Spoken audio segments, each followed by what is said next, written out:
Welcome back to The Explainer. I am incredibly excited to dive into the data with you today because we are stepping into some highly consequential, strictly analytical territory. It is August 19th, 2026, and today we're looking at the Global Macro Strategy Report. Now, we're not just going to sit here and look at surface-level red and green numbers on a screen. No, we are going to rigorously dissect a violent structural fracture that is happening in global asset pricing models right now. We're going to unpack the institutional plumbing driving today's massive volatility and zero in on exactly what big capital allocators are doing. So, let's start with a number that absolutely shook the market, 5.34%. Earlier today, the 30-year U.S. Treasury yield pierced that exact level. To put that into perspective, we haven't seen this specific threshold breached since the whole housing market fractured back in 2007. This wasn't just some routine intraday blip. It triggered a severe macro pricing event. We're talking an absolute shock to the system, kind of reminiscent of past taper tantrums or even those aggressive stagflation spikes we saw in the late 1970s. And the craziest part, this massive surge happened right before an unprecedented government intervention stepped in to calm everything down, which fundamentally altered the trajectory of every major asset class. To understand how this yield shock is waving through the market, we're going to use a strict top-down institutional framework.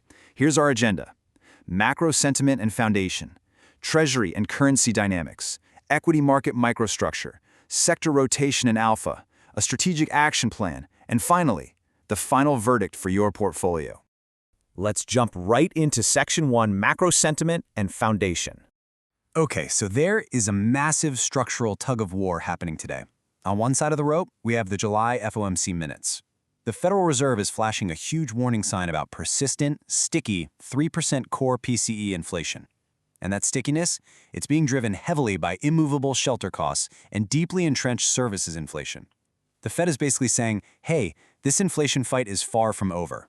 But then, on the exact same day, the U.S. Treasury Department steps in and announces a highly dovish $4 billion long-term debt buyback. So analytically, we're watching the Fed preach tight money to fight inflation while the Treasury is injecting massive liquidity to suppress surging yields. It functions a lot like altering the Treasury general account balance. It just pumps systemic liquidity straight into the financial plumbing. We literally have two arms of the government fundamentally at odds here, and it's creating a wild divergence in how risk assets are priced.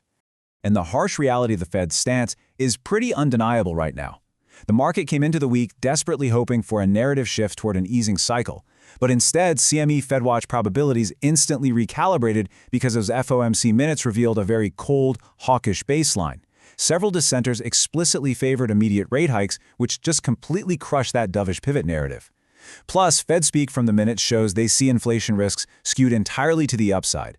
And this is crucial. They explicitly warn that any disappointment in the artificial intelligence build-out could pose systemic asset repricing risks. So the narrative has violently shifted from expecting aggressive rate cuts to actively fearing a massive repricing if corporate earnings miss by even a fraction of a percent. Moving down the funnel to Section 2, Treasury and Currency Dynamics. Following the Treasury's buyback announcement, yields plunged abruptly. The 10-year dropped down to 4.64%, and that 30-year yield that had spiked to 5.34%, it completely compressed down to 5.19%. Now, this rapid compression of the 2s10s yield curve spread directly impacts bank profitability. It's a huge signal for potential stress in the financial sector's net interest margins. But more importantly, we have to look at the cross-asset correlatives, specifically the U.S. dollar index, or DXY. As yields fluctuated so violently today, it created this massive straw effect through the DXY. A surging dollar and volatile yields effectively suck liquidity straight out of emerging markets and global equities, basically forcing capital to retreat back to U.S. shores in a defensive posture.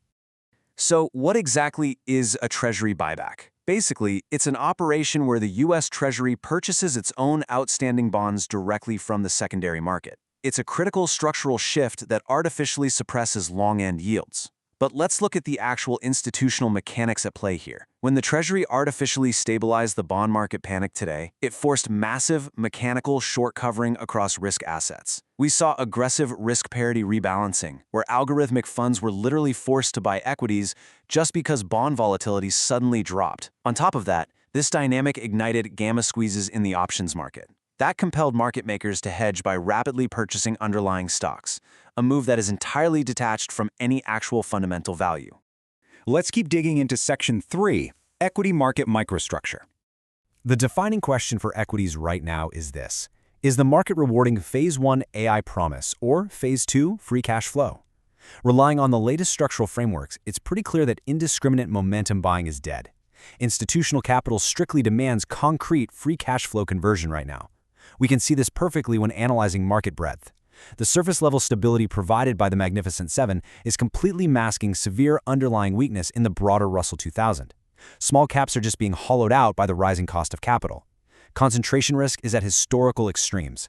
The indices are being propped up by a handful of mega-cap tech giants, which really proves that only companies with immediate, massive cash conversion are surviving this systemic liquidity drain.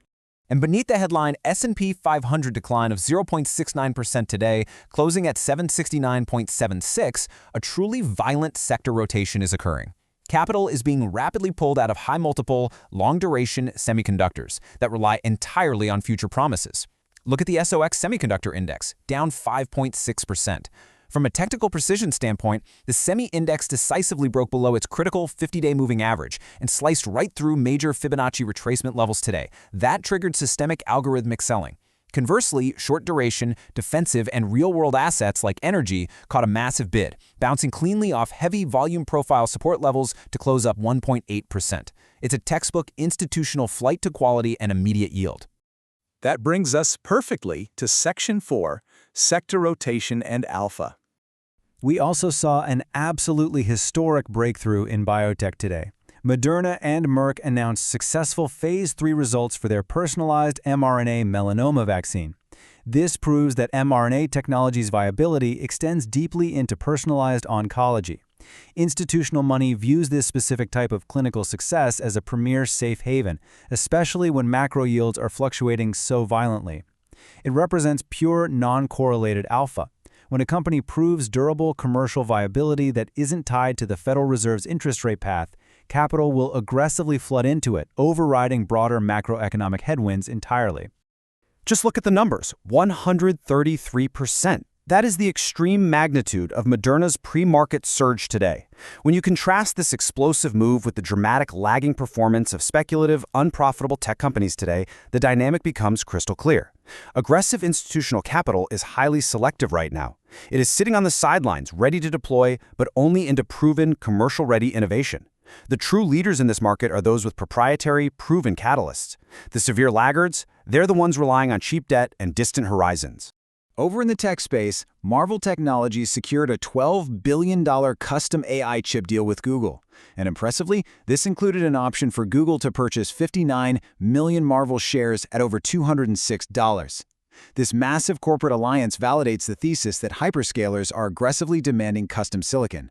But to truly validate this flight to real-world value over speculative tech, we have to look at commodity and alternative signals. Traditional inflation hedges like gold and WTI crude oil caught strong institutional bids today. The commodity space is validating exactly what we saw with Marvell and energy. Smart money is rotating out of broad index funds and heavily into hard assets, commodities, and singular highly profitable enablers.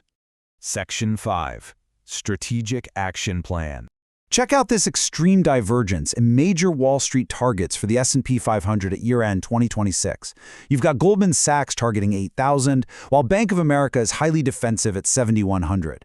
A 900-point spread. That is pure evidence of severe structural uncertainty. Delayed geopolitical noise and looming political risks are acting as a really volatile undercurrent here. These targets represent the smart money's interpretations of our current environment. The institutional consensus is entirely fractured right now, driven by this crazy tension between robust corporate capital expenditure pushing markets up and restrictive, crushing borrowing costs pulling them down.